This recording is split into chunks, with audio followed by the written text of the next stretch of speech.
Thank you very much. Good morning, ladies and gentlemen. The Managing Director, Royal Electrification Agency, my boss. It's a privilege to be sitting right beside you. You always will. Representatives from the Ministries of Power and the Ministries of Agriculture. My colleagues, former colleagues, both from the REA and my colleagues at the RMI. It's a pleasure for me to stand here before you today and tell you a bit more about Rocky Mountain Institute. I know a lot of you here probably would have heard about RMI or probably would not have heard about RMI, so it's an opportunity for me to tell you exactly what we stand for and why we're here in Nigeria. So thank you all for coming. As a country, we all know and we recognize that there's a huge challenge around energy access. But they say with huge challenges come huge opportunities. So, around the challenge of energy access and climate change and global warming, we know how fast the climate is changing, and we know that our efforts towards addressing these issues is not meeting up with the pace at which the climate is changing. Therefore, at RMI, we take it upon ourselves to take care of this existential threat that threatens the future of the planet. What we believe in is we must have a plan. And we must have a plan so that we can be able to face the future and shape it in a direction that would accelerate low carbon investment and energy transition.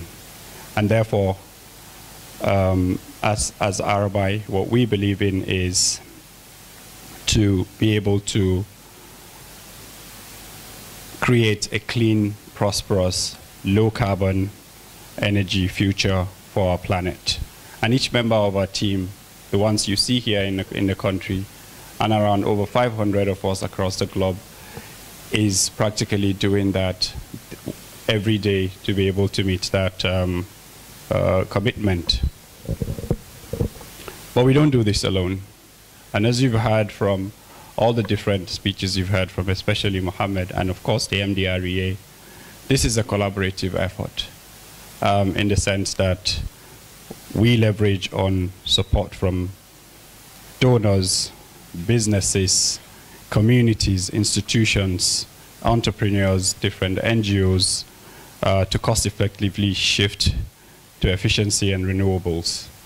To further buttress this, you've heard from the Ministry of Power how important, and the Ministry of Agri, how important it is these collaborations would, especially for the success of implementing the Energizing Agriculture program.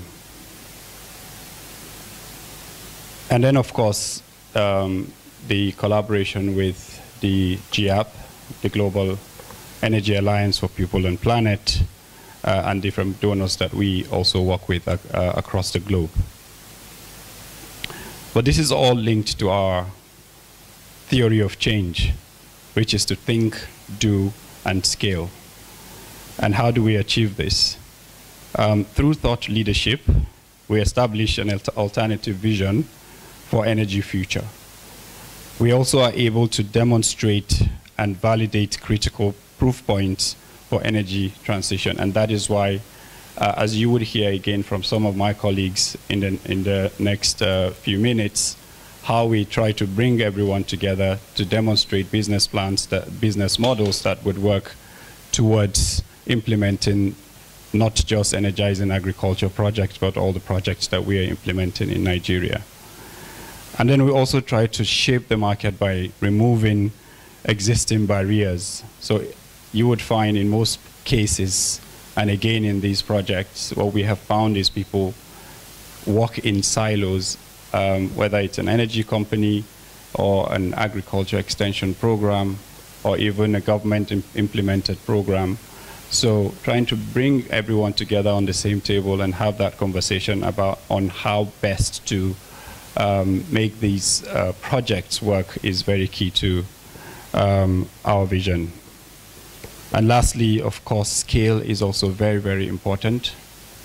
You would hear that we're going to do a few pilot projects, but the whole idea is to be able to extend this to hundreds of projects across the country, especially, again, with the partnership of REA, with a huge ambition of building thousands of mini-grid in Nigeria. This is not coming at a better time. And how does this whole fits into the EAP? The EAP, as you would hear from Mohammed and from our colleagues at RMI, is helping to accelerate deployment of agricultural electrification intervention by testing business models and proving appliances that can be compatible to mini-grids. We're also trying to scale proven solutions that we have been able to build to electrify these communities by also helping to raise finance and identify growth opportunities. And like I mentioned, to break the silos between agriculture and electrification to agriculture energy projects. And finally, also to ensure local ownership, which is very, very key to the success of this program. That's not all we do as RMI. Energizing Agriculture is just one of the projects that we are implementing in partnership with the REA and the REA. We're also doing a lot of work around supporting distribution network companies and developers to be able to do CNI projects, embedded generation projects, and interconnected mini-grids. And we also are able to assess the needs for the distribution network companies so that we are able to equip them in our concept of scaling this project. And again, testing pilot projects that can work and be able to scale them up to hundreds of projects across the country. And we're also looking at how we can test out community-driven projects where communities are able to take some level of ownership in these rural communities, empower them, and be able to see how communities are able to take the lead in implementing these projects. I like to say that RMI is here to say, I have been opportunity to be part of this amazing organization. I only started a month plus ago as the first Nigeria Programme Director. And this is to say that my colleagues that are already within the RMI in Nigeria, together we are going to continue to work to be able to implement these projects. The partnerships that we have and the commitments that we're getting from both the REA and the Ministry of Agriculture, of course the Ministry of Power, and everyone in this room is very, very key to the success of this project. And we, as RMI, cannot do this alone again, and we're going to leverage on the support that we get from all of you.